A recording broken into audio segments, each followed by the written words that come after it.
Hello everyone, welcome to another rapid speedrun game against Dima L, rated 1774. Okay, we don't get a Scotch Gambit, but we'll still play d4 on move 3. He takes. You can kind of transpose by playing bishop c4, and that means that he would have played d6 in the Scotch Gambit. So we're transposing into a weird Scotch Gambit line where he includes h6 and d6. I mean, d6 isn't weird, it's normal, but h6, a little slow. So let's castle. Okay, he plays another pawn flank move. This guy. Let's just take back our pawn in the center. There's no need for tricks. He attacks the knight, but this creates a giant hole here. But he wants to try to kick my bishop away and pawn storm, but still he'll have a giant hole here. So we have to move our knight. f5 is interesting. Perhaps we could try it. I mean, it's a little weird, but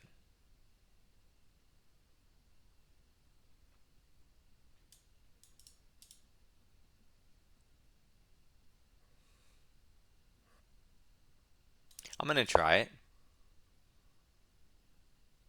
It's weird because you double your pawns over here, and you get this weird f5 pawn that's all by itself. But you do get an open e-file for your rook while all of his stuff is on the back rank. And you have a minor piece out, queen squares, and he'll have to give up his bishop for it. So it looked interesting. He goes queen here, applying extra pressure, threatening to win the pawn. Okay, but what if I develop and just let him? He gets that. I attack his queen. Yeah, I'm just going to develop. He goes there. I'm going to attack, I'm going to attack his queen as prescribed.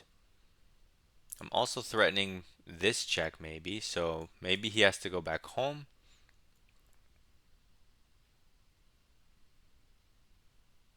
At which point I'll take the bishop, and when he challenges my knight, I'll have rook e1 aiming at the king, and he might be losing quickly if he's not careful. So we got our piece back, and now we have full control over the center. He develops the other knight, maybe to blockade, but let's give this check. It's supernatural. If he puts the knight here, f4 should win it. And so, like I said, he has to be careful. He develops a piece, but it's stuck now, which means everything else is stuck. Ooh. Oh. F6. I mean, oh my God. Can you guys see what I see? So F6 threatens the pinned knight. So he can't move the knight.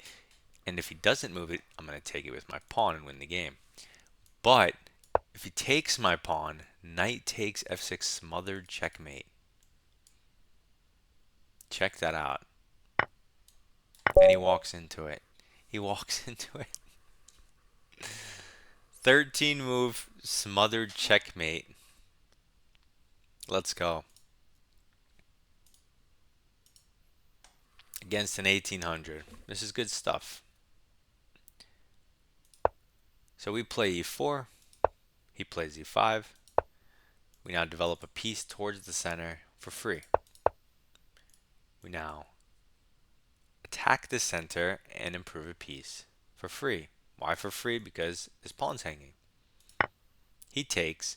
Now you could definitely just take your piece back. Your pawn back with either piece.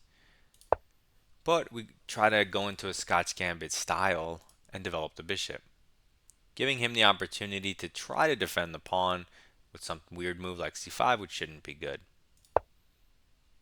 He makes a weird move just trying to control the g5 square. And now we just speed up our development with king safety. Look, we already have such great development. He has nothing moved, only pawns. Now, you can play chess like that. For example, the engine says it's just plus zero point 0.6, even though he hasn't moved a single thing. And I have activity and castled. So how is white not a lot better? But that's just the way chess is, because in order to attack your opponent, you generally have to make moves to get to their side of the board. Those moves take time. And because he's got the home field advantage, because you're going to him, he can use those turns to bolster his defenses while you're using your turns for traveling. He's reinforcing, you're traveling. So think of it that way. No one's ever said it like that, but now that I say it, it's pretty genius. Anyway, so we take our piece back because he makes another weird move. Our pawn back. Materials equal. I'd rather be white, obviously. He hits our knight, which is a strategic mistake because now he'll never be able to control the square, and we did manage to abuse it in the game. So we're forced to move our knight. Knight f5 is the best move, which is nice to see. It says this is a blunder. Queen f6. Because of our move, knight c3, but you can also play rook e1 immediately or bishop f4. All of them are extremely strong, just developing moves. But we go for the one that has a clear target, considering where he moved his queen. So development center, and now it says we're winning.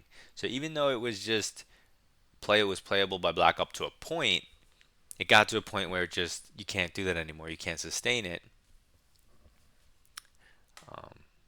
If you let me travel for free, develop for free, get to your home field for free, so I don't have to spend turns while you're reinforcing, then it can be overwhelming very quickly. So he takes our piece, and you could take the bishop back or do our move. Just a little cute intermezzo, no big deal.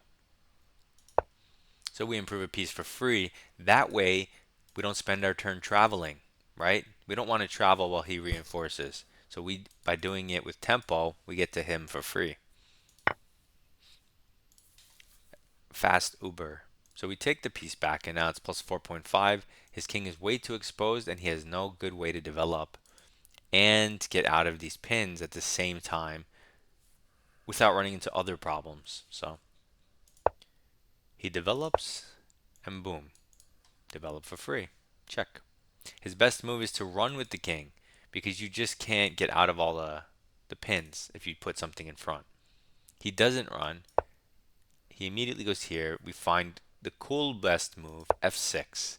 Now he can't take because of checkmate. He has to go. I mean, they're recommending 95, which is, I guess, the best move, because now when I take, this fork doesn't win material because it blocks the rook. So takes. He can. I mean, I'll still win that knight. I mean, it's still obviously losing, but he doesn't get mated.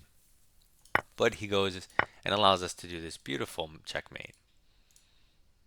And even if it wasn't, I mean, devastation was coming quickly to a theater near him. So that was a perfect game, all zeros. Beautiful attacking game. Short, sweet. Now you can go about your day. Good luck in your chess. See you in the next one.